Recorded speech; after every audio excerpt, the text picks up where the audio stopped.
ആരാടാ അവിടെ മേഞ്ഞ് പുളയ്ക്കുന്നത്? സൂര്യോ കീരിയോ? സൂര്യ മുകളിലുണ്ട്.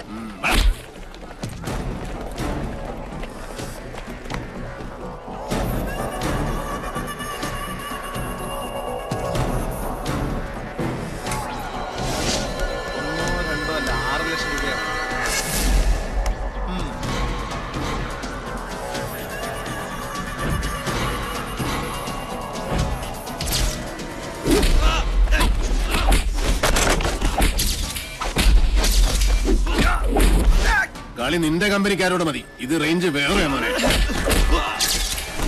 തുടങ്ങി കുഞ്ഞുണ്ണേട്ടൻ.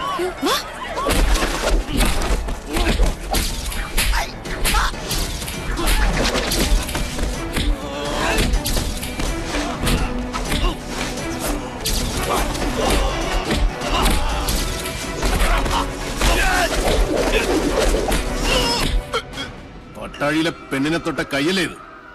അന്നം തിന്നാനാലും ശരി, ആസനം കഴുകാനാലും ശരി, ഇനി ഇത് നിനക്ക് ഉപകരിക്കണം.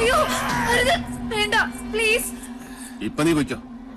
മേലാൽ കോളേജിൽ എന്നല്ല ഈ ഭൂമി ലോകത്ത് ഏതെങ്കിലും പെണ്ണ് നീ തൊട്ടു എന്നറിഞ്ഞാൽ അന്ന് നിന്റെ വഴിയോടെ ഞാൻ പട്ടിക്കിട്ട് കൊടുക്കും. മനസ്സിലാടാ? ഓ പൂണൂരിട്ട സൂര്യമോനെ, പോടാ പോടാ പോരെ.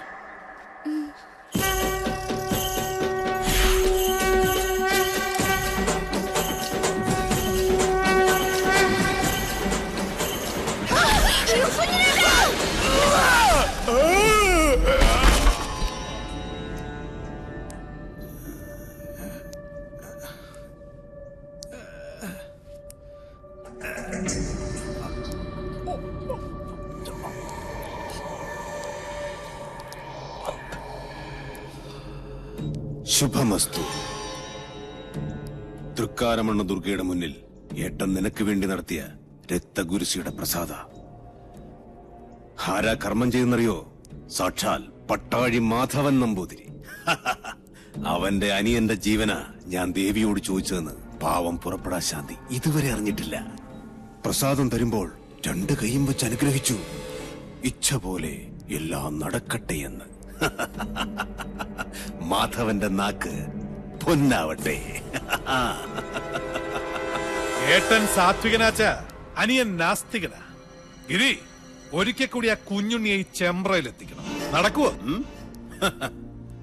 അത്താണിക്കും മയിൽക്കുറ്റിക്കും മാത്രമല്ല, ഭൂമി ദേവിക്ക് വരെ വില പറയുന്ന അവന്റെ ആർത്തി അത് അവസാനിക്കാത്തടത്തോളം നെല്ലൂർ മന കാണിച്ചു വിളിച്ചാൽ പട്ടിയെ പോലെ വരും. നിന്നെ അവനിപ്പോഴും സംശയമൊന്നും ഇല്ലാലോ? എന്നെയോ? ബെസ്റ്റ് ആക്ടറല്ലേ എടുത്തി? ഒന്നല്ല 3 തവണയാ യൂത്ത് ഫെസ്റ്റിവൽ പ്രൈസ് മേടിച്ചത്. മറന്നുപോയോ? ഈ മണിയങ്കോട്ട് ഗിരിയല്ല, ആ എടപ്പാൾ ഗിരീശൻ. രണ്ടും രണ്ടാ. സംഭവങ്ങൾ നടക്കുമ്പോൾ ഗിരീശൻ ബാംഗ്ലൂരിലായിരുന്നല്ലോ. അതുകൊണ്ട് പട്ടാഴിക്കാർക്ക് എന്റെ മുഖം പരിചയമില്ല. കൊല്ലാൻ നിങ്ങൾ ഒരുങ്ങിക്കോ. ഒരു വേട്ടനായെ പോലെ ഇരയെ ഓടിച്ചുകൊണ്ടിരുന്ന കാര്യം ഞാൻ ഇട്ടു. അച്ഛാ, അനുഗ്രഹിക്കണം. ശുഭമസ്തു.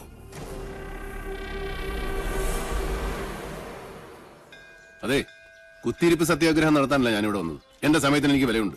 എന്തിനാ ഇപ്പൊ എന്നെ കൊണ്ട് വിളിപ്പിച്ചത്? ഇത്രയിടം വന്നിട്ട് സ്വന്തം ഏട്ടനെയോ കണ്ടില്ല. ദേവിയെങ്കിലും ഒന്ന് കയറി കണ്ടൂടെ? രശീത് വെച്ച് പുണ്യം വിൽക്കുന്ന ഏർപ്പാട് എനിക്ക് ഇഷ്ടമല്ല.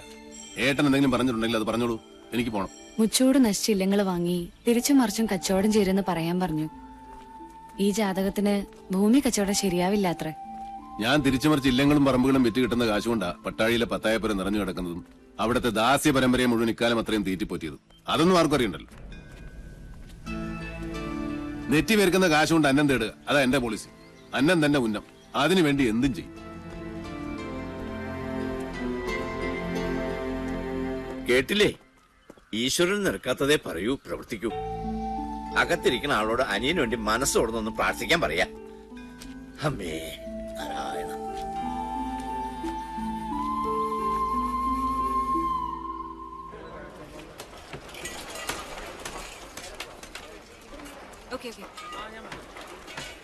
സർ, കൊച്ചിയിൽ നിന്ന് കാസിനോ ജോയ് മനയുടെ കാര്യം എന്തായെന്ന് വിളിച്ചു ചോദിച്ചു.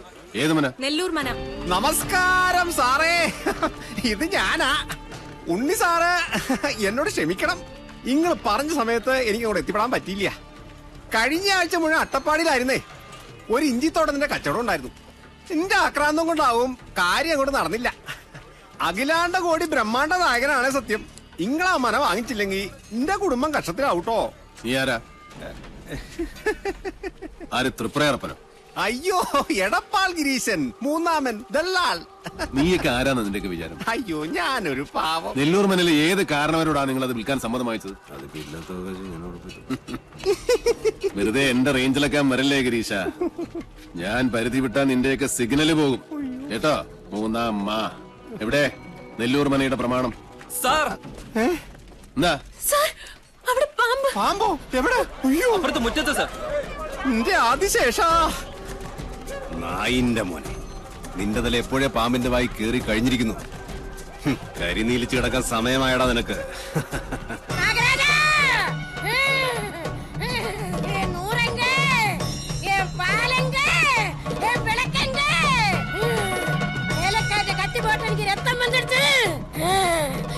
என்ன இன்னும் வேலை நிறுத்தி இங்க குடியிருத்து இல்லானா நான் இங்க பூரா சபிச்சு முடிச்சிடுவேன்.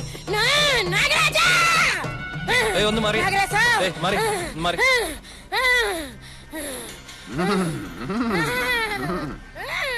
രക്തം പൊടിഞ്ഞോ? എന്നെ കളിയാക്കാണോ? അനുഭവിക്കുന്നേ. പണ്ട് മുതലുള്ള നാട്ടുനടപ്പ് അതല്ലേ? ചെറുമി പുല്ലരിയാൻ കാട്ടിൽ കയറുന്നു, അരിവാള് കൊണ്ട് കല്ല് പൊട്ടുന്നു, കല്ലിൽ ചോര വരുന്നു, പിന്നെ ചൈതന്യം പ്രശ്നം. ജമീലെ, നിർത്തിക്കോ നിന്റെ തുള്ളല്. കള്ളി. ജമീലയോ? പിന്നല്ലാതെ. കഴിഞ്ഞ ആഴ്ച വരെ അവള് ജമീലയായിരുന്നു. പിന്നെ മുരുകനെ കെട്ടി ശിവഗംഗയായി. അടുത്ത ആഴ്ച ഇവിടെ ആന്റണിയെ കെട്ടി കുഞ്ഞുമേരിയാവും. ഓടെ അവിടെ ഒരു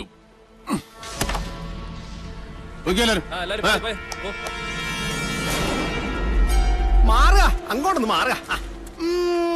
സമ്മതിച്ചിരിക്കണോ സാറേ, സമ്മതിച്ചിരിക്കണോ. EMS-നും വീട്ടിക്കും ശേഷം നമ്പൂരി സമുദായത്തിൽ പറഞ്ഞ തീപ്പൊരിയാ നിങ്ങള്. സാറേ, കണ്ട കീഴ്ജാതിക്കാര് കയ്യേറണ മുമ്പ് ആ മന പട്ടാഴി മനയോട് ചേരണമെന്നാ ദേവപ്രമാണം. അത് നടന്നേ പറ്റൂട്ടോ. രേഖകൾ പ്രകാരം എവിടെയോ ഒരു അവകാശി ജീവിച്ചിട്ടുണ്ടെന്നാ. അയാളെ ഞാൻ കണ്ടുപിടിച്ച് കൊണ്ടും തരും. ഉറപ്പാ? ഉറപ്പ്.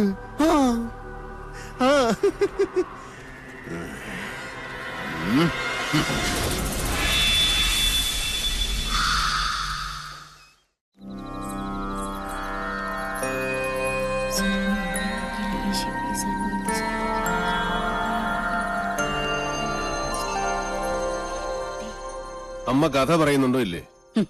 കഥയല്ല ഉണ്ണിയെ, മുത്തച്ഛന്മാരുടെ കാലത്ത് നടന്ന സത്യങ്ങളാ. രാമവർമ്മ തമ്പുരാനാണെന്ന് നാട് ഭരിച്ചിരുന്നതേ. വേഗം പറയൂ ആദ്യമേ. ആ ഓട്ടുമന്തിൽ ഇത്തിരി വെള്ളമെടുത്തുണ്ടോ? തൊണ്ട താഴ്ചിട്ട് വയ്യ. സംഭവങ്ങളൊക്കെ നടന്നത് ഒരുപാട് വർഷങ്ങൾക്ക് മുമ്പാ. അന്ന് ഈ ചെമ്പ്ര ഒരു പുണ്യഭൂമി ആയിരുന്നു കേട്ടോ.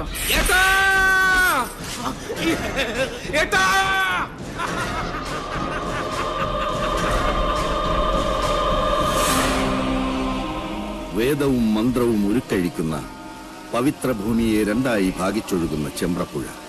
പുഴയ്ക്കക്കരയും ഇക്കരയും രണ്ടില്ലങ്ങൾ. ഒന്ന് മണിയങ്കോട്ടില്ലവും മറ്റൊന്ന് നെല്ലൂർ മനയും. ശരിക്കു പറഞ്ഞാൽ അനേകം ശിഷ്യ പരമ്പരകളുള്ള രണ്ട് ഗുരുകുലങ്ങൾ. മണിയങ്കോട്ട് വലിയ നമ്പൂതിരിക്ക് മക്കൾ 6 5 ആണും 1 പെണ്ണും. പെൺകുട്ടിയുടെ പേര് സാവിത്രി. ഓ കണ്ടാലോ, അപ്സര കന്യക. അച്ഛനെ പോലെ തന്നെ ജ്ഞാനിയായിരുന്നു സാവിത്രി. അഞ്ജനം കൊണ്ട് കണ്ണെഴുതി, കുങ്കുമം കൊണ്ട് പൊട്ടുകുത്തി, കസ്തൂരി കളഭങ്ങൾ ചാർത്തി പല്ലക്കിൽ എഴുന്നള്ളുന്ന മണിയങ്കോട്ട് സാവിത്രി വിദ്യാദേവിയുടെ മനുഷ്യാവതാരമെന്ന് ചെമ്പ്രക്കാരെല്ലാം ഒരുപോലെ വിശ്വസിച്ചു. ഒരു നവരാത്രി കാലം മഹാരാജാവ് ചെമ്പ്രയിലേക്ക് എഴുന്നള്ളി. ഗുരുകുല അന്തേവാസികൾക്കുള്ള വേദപരീക്ഷയുടെ കാലായിരുന്നു അത്. എന്നിട്ട് പോകുന്നുണ്ടോ നീ? പറയാത്തമ്മേ, എനിക്ക് കേൾക്കണം. 2 ഗുരുകുലവും അപ്പുറവും ഇപ്പുറവും നിന്ന് ചോദ്യങ്ങൾ, തർക്കങ്ങൾ, ബുദ്ധിയുടെ മാറ്റൊരയ്ക്കൽ. മണിയങ്കോട്ട് ഗുരുകുല ഒരടി മുന്നിൽ. ആരാ അവിടുത്തെ നായിക? സാവിത്രി. തവ മാതാ പതിവ്രത. നിന്റെ അമ്മ പതിവ്രതയാണോ? അല്ല. സാവിത്രി, മാതാവിനെയാണ് നീ അപമാനിച്ചത്. ഞാൻ പറഞ്ഞതാണ് സത്യം. ഏതൊരു ബ്രാഹ്മണ സ്ത്രീയും വേലി കഴിഞ്ഞാൽ 4-ാം ദിവസമാണ് തന്റെ പുരുഷനെ പ്രാപിക്കുന്നത്, അല്ലേ? അതെ, അതിനെന്താ? ആദ്യ ദിവസം അവളെ ചന്ദ്രന് സമർപ്പിക്കുന്നതായി സങ്കല്പിക്കുന്നു. 2-ാം ദിവസം ഗന്ധർവന്, 3-ാം ദിവസം പ്രജാപതിയായ അഗ്നിക്ക്. അത് കഴിഞ്ഞ് 4-ാം ദിവസം മാത്രമേ താലി കെട്ടിയ മനുഷ്യന് അവളെ സ്പർശിക്കാൻ പോലും നിങ്ങൾ അനുവദിക്കൂ. അന്നല്ലേ സേകമുഹൂർത്തം. അതുകൊണ്ട് ഞാൻ പറയുന്നു, ഒരു ബ്രാഹ്മണ ഭാര്യയും പതിവ്രതയല്ല. ജ്ഞാനിയാണ് നീ. മണിയങ്കോടിന്റെ മാനം നീ കാത്തു. ഇവിടെ കൊണ്ട് മതിയാക്കാൻ നെല്ലൂരെ. വരട്ടെ, ഒരു ചോദ്യം കൂടി ബാക്കിയുണ്ട്. സാവിത്രിയെ പരാജയപ്പെടുത്തിയാൽ മണിയങ്കോട്ട് ഗുരുകുലം വീഴുന്ന് നെല്ലൂർ കാർന്നോര് നിരീക്ഷിച്ചു. പേരക്കുട്ടിയുടെ പ്രായമുള്ള ആ ജ്ഞാനദേവതയോട് കാർന്നോര് ചോദിക്കാൻ പാടില്ലാത്ത ഒരു ചോദ്യം അങ്ങോട്ട് ചോദിച്ചേ. പഞ്ചേന്ദ്രിയങ്ങളെ ത്രസിപ്പിക്കുന്ന രസങ്ങളിൽ ഏറ്റവും വലിയ രസം ഏത്? മണിയൻകുട്ടി സാവിത്രി എന്തുത്തര പറഞ്ഞില്ലേ? ഉത്തരം കാർന്നോരുടെ മുമ്പിൽ ഓലയിൽ എഴുതി കാണിച്ചു സാവിത്രി. അതേമേ, സാവിത്രി എന്താ എഴുതിയത്?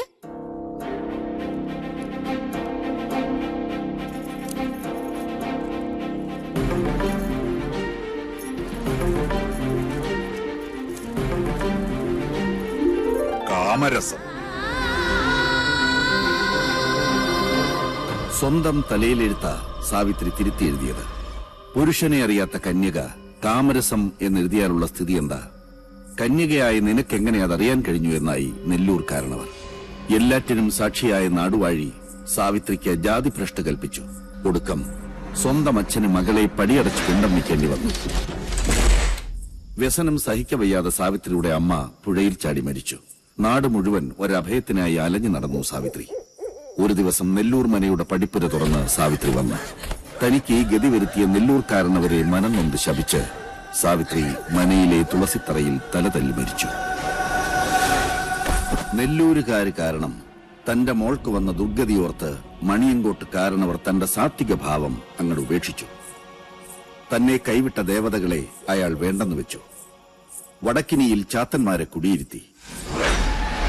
അപ്പോഴേക്കും സാവിത്രി രക്ഷസായി മാറി നാട്ടിൽ ഉപദ്രവം കാട്ടിത്തുടങ്ങി. അഗ്നിക്ക് നെയ്യെന്നോണം സ്വന്തം പട്ടടയിൽ നിന്നും അച്ഛന്റെ പക നടപ്പാക്കാൻ മകൾ യക്ഷിയായി അങ്ങട് അവതരിച്ചു ചെമ്പ്രയിൽ.